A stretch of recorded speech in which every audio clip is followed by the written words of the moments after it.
I welcome all of you for this video lesson. My name is Professor P.L. Vishweshwar Rao. I have been teaching current affairs and socio-economic issues in universities. I've been teaching in Osmania University. I also taught in University of Hyderabad. And today we are going to be discussing a very significant and a very important issue. The migrant crisis during Covid-19 lockdown. One of the major problems which emerged in this country after lockdown is the migrant issue and the problems relating to the problems of the migrants. As part of this presentation, we will be discussing first genesis of the crisis in terms of how this issue of the migrants started growing in India. And we will also discuss basics about migrants, the issues relating to migrant problem like demography, geography, occupation, and other related issues. What's important for our discussion, the third dimension, we will be discussing what are the factors that led to this humanitarian crisis of the migrant problem, and what are the impact, what are the implications for Indian society. And the other dimension we are going to be discussing is the role of the governments in managing such a humanitarian crisis. It's also important that we need to discuss are the existing laws, legislation enough to protect the migrant rights. And any kind of a analysis we make, we need to have to look at way forward. That will be another dimension we'll be examining quite comprehensively. In other words, what is the way forward? How do we go about tackling this humanitarian crisis of the migrants? First, let us discuss genesis of the crisis. The Union government, as a part of its response against the novel coronavirus disease, Covid-19, imposed a 3-week nationwide lockdown on March 24th, 2020. With a 21-day nationwide lockdown, which is considered as the biggest in the world, it was a desperate bid to stop the coronavirus from spreading out of control in this densely populated nation of 1.3 billion people. And what has happened after this lockdown has been imposed? With non-essential business are shut. State borders are closed to regular traffic. And people have been asked to stay in their homes except to buy food or medicine. Many migrants lost their jobs at all levels across all sectors, including service, construction, and other industries. And jobs created due to gig economies. And the speed of the transportation shutdown meant that India's tens of millions of internal migrants had no time to get back to their homes. This is the start of the migrant crisis in India after imposing the lockdown. It's important for our understanding that the last time so many people were traveling long distances on foot was only in 1947, during the bloody partition of the Indian subcontinent. When India became independent and Pakistan was created, millions of people fled to the other side of a newly drawn borders. Out then, where at least transportation and trains were on track. But this is quite unprecedented situation. The Covid-19 crisis has forced India to finally acknowledge the migrant issue. For decades, millions of workers have moved from state to state and to some to shores abroad, looking for opportunities and livelihoods.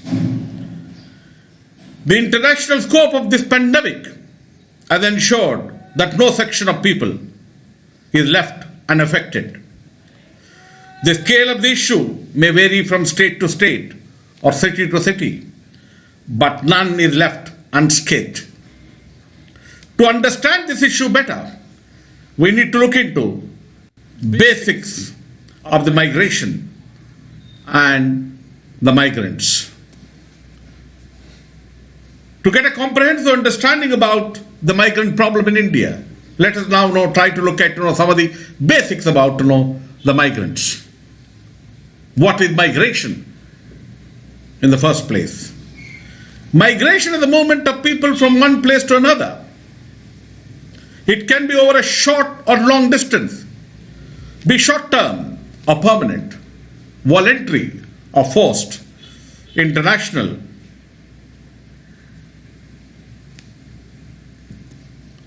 And who is a migrant? According to 2011 census, when a person is enumerated in census at a different place than his or her place of birth, she or he is considered a migrant. This may be due to marriage, which is the most common reason for migration among females, or for work. What is the case as generally among males? It also happens that many return to their place of birth after staying out. The total number of internal migrants in India, as per 2011 census, is 45.36 crores, or 37% of the country's population. This is a huge number. And this also includes interstate migrants, as well migrants within each state. Intrastate, well, the recent exodus is largely due to the movement of interstate migrants. The 2011 census report also says over 41 million Indians migrated from rural to urban areas for work. Now, almost at the end of this decade, we can certainly expect a multifold increase in these estimations. Migration has always been a strategy that a majority of the workers in India would have used to fulfill their aspirations, to uplift from poverty, and to have access to livelihood that promises decent work. As widely believed all over the country, Uttar Pradesh and Bihar are responsible for the most migrants. According to 2011 census again, 20.9 million people migrated outside the state from two states. This is almost 37% of the total number of people who are interstate migrants, according to that enumeration. Data on migrants from census 2011 has just become available. Delhi and Mumbai are widely considered migrant magnets, and 2011 census bears this clearly out. According to it, migrants from other states in Delhi and Mumbai numbered 9.9 million, or almost a third of the combined population of 29.2 million in these two metropolises that year. The Hindi belt is the main source of migrants. According to the census, 4 states, that is Uttar Pradesh, Bihar, Rajasthan, Madhya Pradesh, accounted for 50% of India's total interstate migrants. On the other side, Maharashtra, Delhi, Gujarat, Uttar Pradesh and Haryana housed 50% of the country's interstate migrants. These shares are much higher than the share of these states in India's total population. Indian cities rely on a vast workforce drawn from the rest of the country. Migrants who move in search of an opportunity and often leave their families behind for months or sometimes even years. Where are they employed? They work as construction workers, drive taxis, work in restaurants, and much more, living frugally and returning home each year. It is this workforce which was widely impacted due to lockdown which was imposed recently. And it's also important for our understanding what are the factors that led to this major migrant crisis. There are several kinds of factors. One is the economic factor. Then the second is the political dimension. The third, what are the legal provisions which are available in this country? What are the social dimensions? And what are the administrative concerns or issues which we will try to examine in detail. Let us now look at the first dimension, the economic reasons for migration.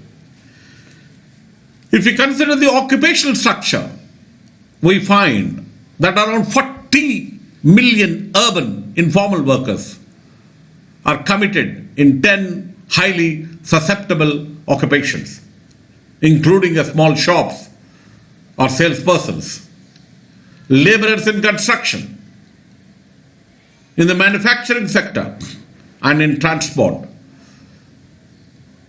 And many of them are domestic helpers, housekeeping, painters, street vendors, garbage collectors,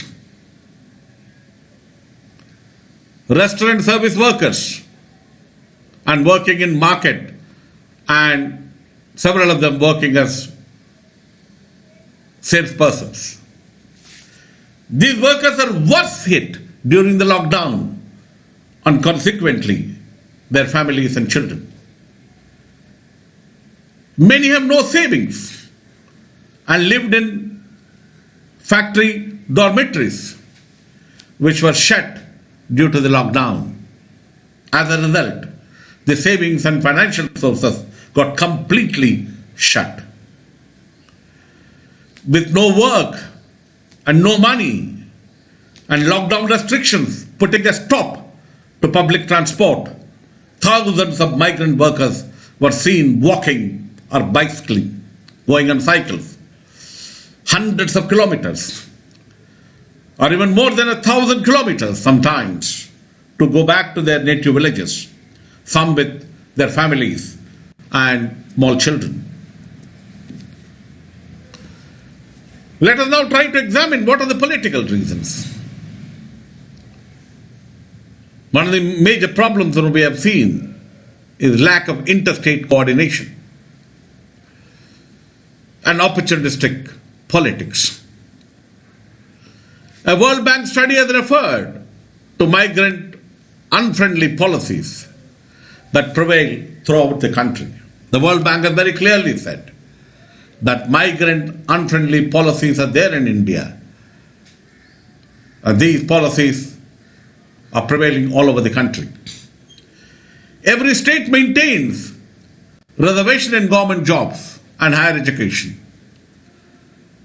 targets food grain distribution, and provides social welfare essentially for the state's own residents.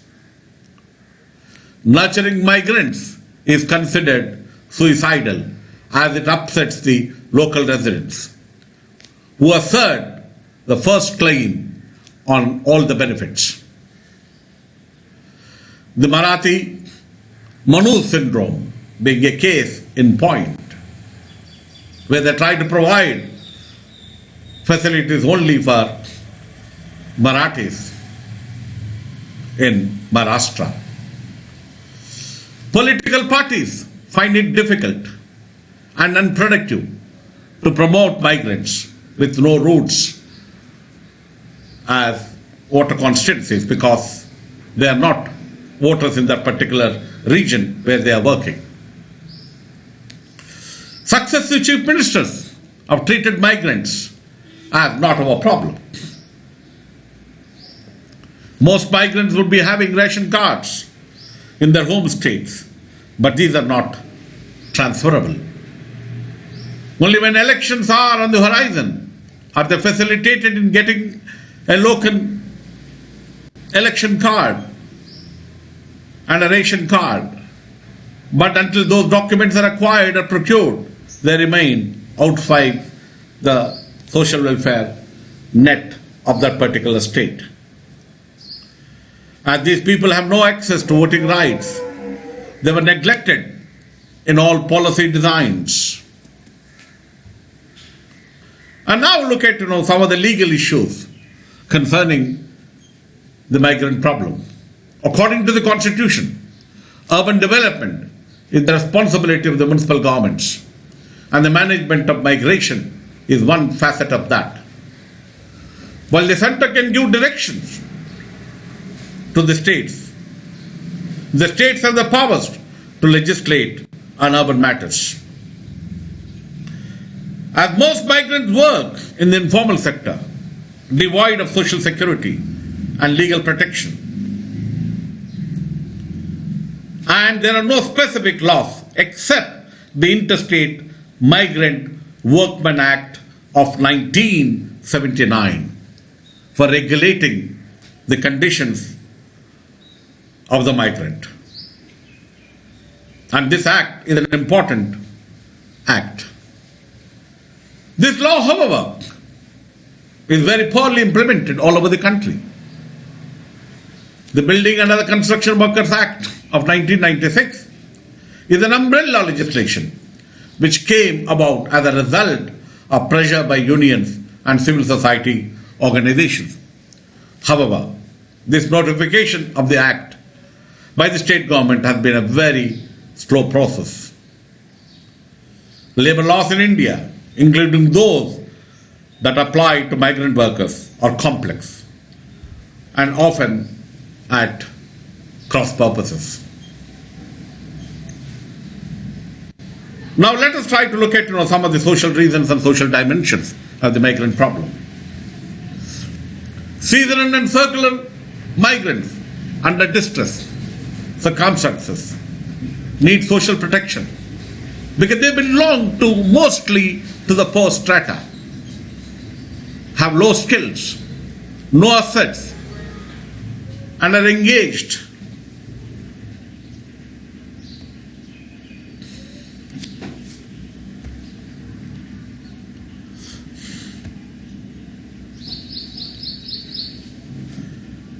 Let me now look at some of the social reasons and dimensions of the migrant problem. Seasonal and circular migrants under distress circumstances need social protection because they belong mostly to the poor strata of society and they have no skills, no assets, and are engaged mostly in irregular jobs. On the other hand, migrants with assets and skills are usually employed in regular jobs of long duration, and their migration is of a permanent or a semi-permanent nature. Such migrants can defend themselves against the uncertainties and various risks at the destination areas. This is the exact reason why COVID-19 crisis has impacted the seasonal and circular migrants at such a dangerous levels in this country.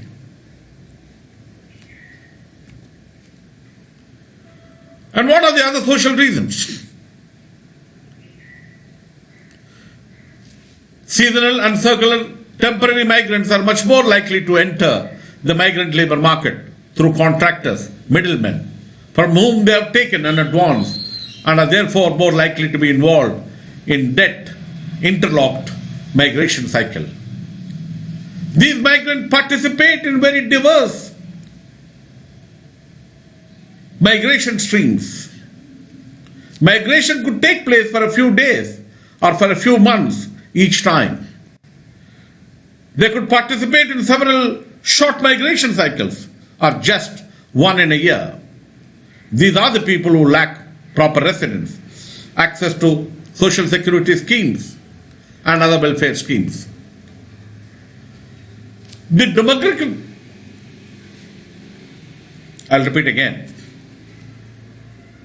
the demographics of migrant population also consists of vast proportion of children, women, elderly, and people who are dependent on the remittances of the earnings of the migrant laborers and workers. What are the administrative reasons? In administering welfare schemes, migrants are not equated with the state residents, be it in the regulation of minimum wages, housing, and political participation. A World Bank study has referred to migrant unfriendly policies that prevail throughout the country, which we've already discussed earlier. Every state maintains reservation in government jobs and higher education, target food grain distribution, and provide social welfare essentially for the state's own residents, but conveniently excludes migrant workers, and that is the major issue. They also lack identity and residential proof at the place of destination, and as a result, they become socially invisible and non-citizens, and they lose their entitlements under the social protection schemes of various state governments. Because of their highly mobile nature, seasonal and circular migrants get excluded from the scope of both urban and rural policy designs. And all these reasons, which I explained earlier, social reasons, political reasons, and administrative reasons, led to this massive crisis. And all of us need to have an understanding about how we should go about dealing this crisis, how we should go about solving the various problems of the migrant labor in this country. And that is the focus of this particular presentation. Thank you very much.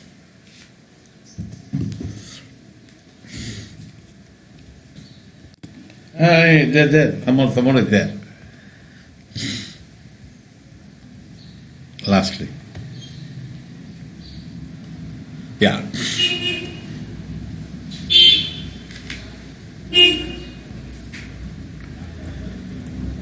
Yeah. All this reason led to such a crisis. Next.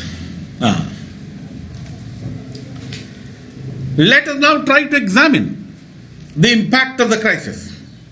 Let us now look at it. What are the economic dimensions of the crisis? Pranab Sen, the former chief statistician of India, was reported as saying that around 50 million workers might have lost their jobs within 2 weeks after the imposition of lockdown. India's problem of rising job loss and unemployment may accentuate the problem of poverty. Around 400 million workers employed in the unorganized economy are at a risk of falling deeper into poverty during the crisis. And that is what the International Labour Organization report wants. The nationwide lockdown, much to the expectation, has hit households' income. All kinds of households, whether based on primary, secondary, and tertiary activity, or region-wise rural, as well as urban, have received a severe blow. The other implication is unemployment. Labour force participation rate, that is LFPR, has also come down drastically in the weeks following lockdown. An estimate of both employed and those who are actually looking for a job but not getting one shows a decline. A decline in LFPR, that is labour force participation rate, indicates that people have stopped looking for a job and have opted out of the labour market. LPR stood at 44.6% in January 2016. After lockdown in March 2020, the percentage in labour force participation declined to 39.2% and further to 35.5% in the second week of April, and this phenomenon is continuing both in May and June. As we get a sense of the magnitude of the crisis by looking at the share of formal and informal employment, going by the data released in the periodic labour force survey of 2017 and 2018, more than 90% of the workers are from the informal sector. Only less than 10% are workers from the formal sector who can switch to work from home.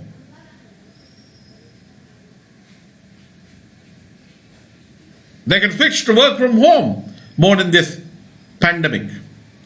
For the most informal workers, it's a daily hand-to-mouth existence. These workers have little or absolutely no savings to eke out a living through prolonged lockdown. Now, what is the regional impact of this kind of a migration?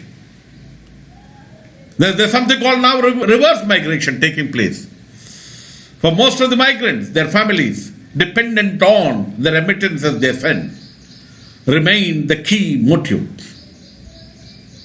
However, the crisis and the lockdown compounded their difficulties and blurred their motives to stay back. And there is going to be severe shortage of labour post-lockdown. And there are going to be several social consequences of this. What are the social consequences of migrant problem? Vulnerable groups who are not economically productive. Children of migrant families are one such vulnerable group. And then there are women. There are many families which depend on remittances. There are going to be major mental health issues, suicide rates, which we are already seeing in the country.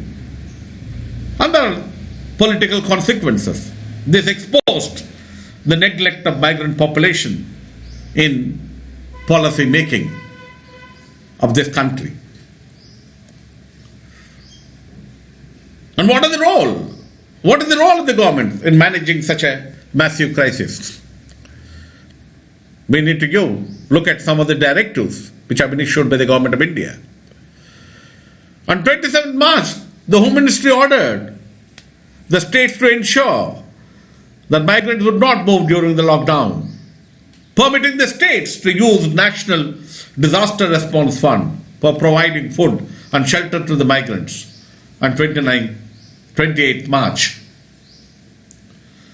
On 29th March, the government issued a sweeping order directing that the landlord should not demand rent during the period of the lockdown, and then employees should pay wages without deduction. On 16th May, the government announced the National Migrant Information System, NMIS, an online database created by the National Disaster Management Authority, NDMA. This was to help streamline the movement of the migrant workers. It will help states find the current numbers of stranded migrant workers and their location. The government planned to keep the workers updated by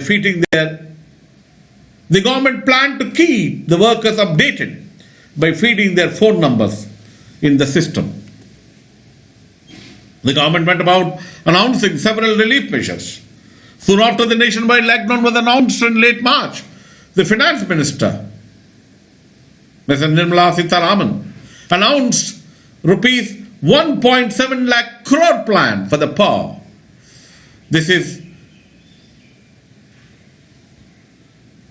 consisted of cash transfer and steps to ensure food security for the migrants.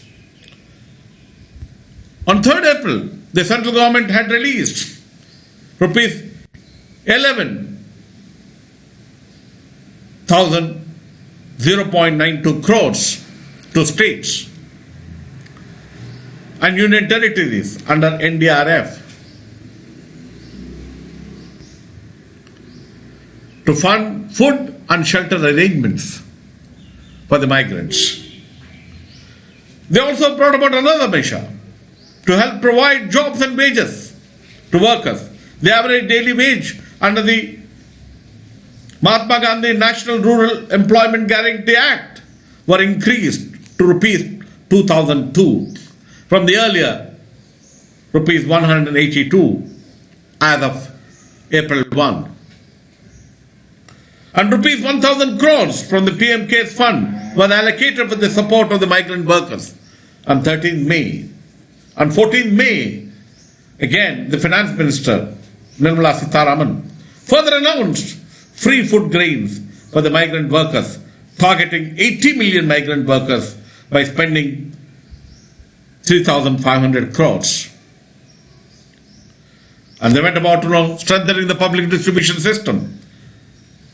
They organized many relief camps. And then later, transportation was being provided. And then we introduced Shramik trains.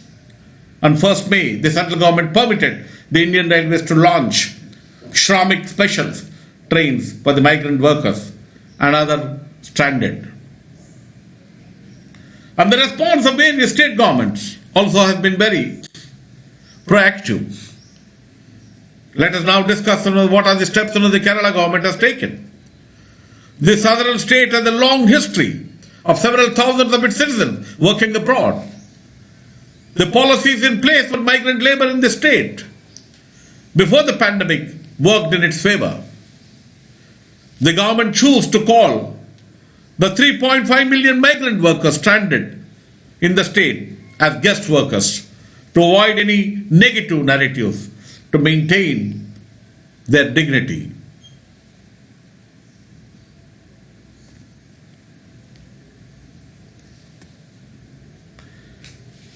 It's also used, it's an ernaculum model. The Kerala state also used its ernaculum model to reach out to workers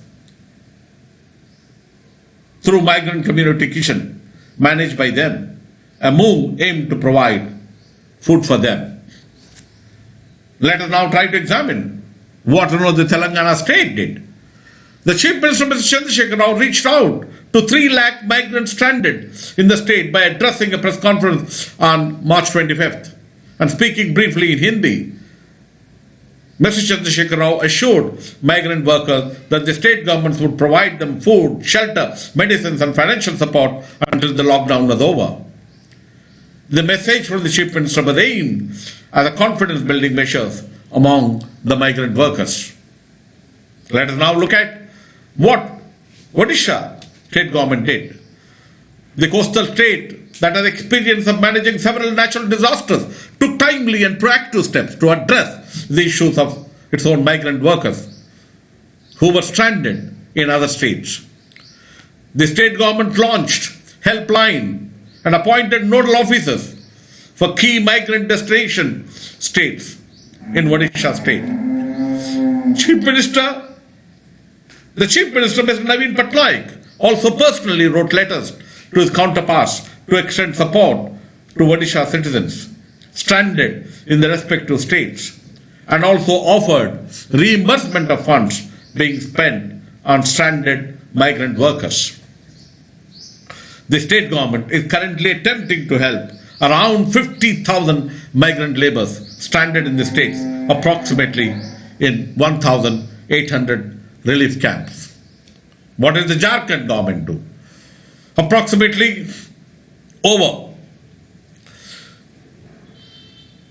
6 lakh migrant laborers from Jharkhand were stranded in 10,000 different areas across India, according to the data given by the state government of Jharkhand. The Jharkhand government launched Chief Minister's Special Assistance Scheme, a mobile app to help with the registration of the stranded laborers. The app is expected to help transfer rupees 1,000 as emergency financial assistance to the laborers. It is time for the states to effectively develop mechanism for the safe movement of stranded workers, stranded migrants back to their villages. Interstate coordination exchange data on stranded migrant laborers and their safe transport is crucial. Planned, orderly and effective management mobility of migrants once the lockdown has been lifted is also something that states need to urgently look at. There's also criticism on government response. Migrants traveling by Shramik special trains reported that food and water provisions were either not provided or simply dumped at the entrances of the trains, leaving workers fighting for each other to get their share, which we have seen in several visuals. Passengers then hurriedly filled their water bottles at the railway station wherever the train stopped. Migrant workers have been treated with either fear or a class bias upon their return to their hometowns and villages, being looked down with disinfectants or soap solutions in some cases. They have feared to be carrying coronavirus from the urban areas where they had been employed. They face assault, harassment, discrimination from the people of their own hometowns. Since many of them belong to the lower caste, they had to face caste discrimination or caste slurs. If COVID-19 did not kill migrants, surely hunger will kill them. Our existing laws are enough to protect the rights of the migrants. Despite various legal measures, implementation is flawed. Implementation is rather lukewarm and partial. Jansahas, a non-governmental organization, has done a survey on the questions of inadequate relief measures for migrant workers. The Labour and Employment Ministry has asked the Chief Ministers and the governors of the states to release funds into account of construction workers using the cess collected by the Building and Other Construction Workers Welfare Board.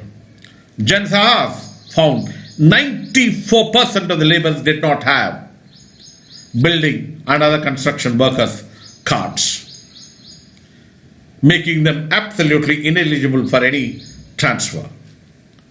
14% did not have any ration cards, while 17% did not have any bank accounts.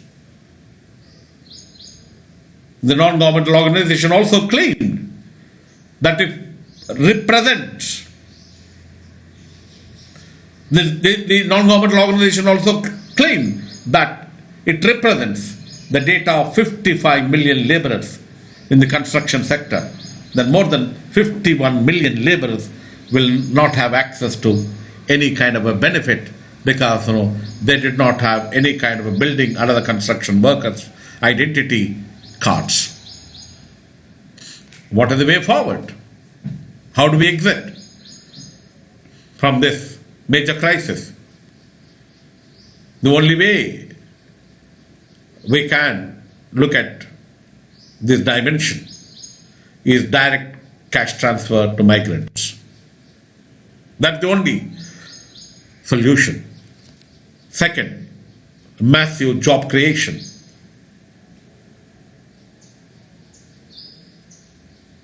In their own districts or hometowns.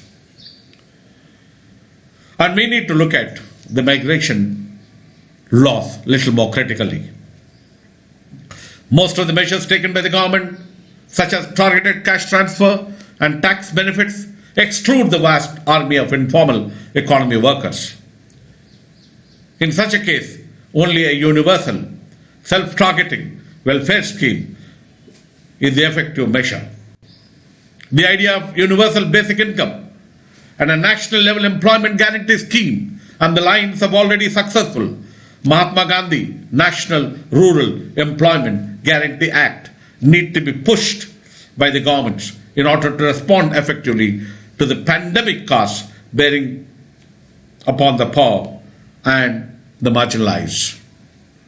Only then there can be some kind of a solution for this problem. And it's important both the state governments and central governments have to proactively look at several dimensions, several issues which are raised in the program for solving the problems of the migrants, which is a major humanitarian crisis in India right now.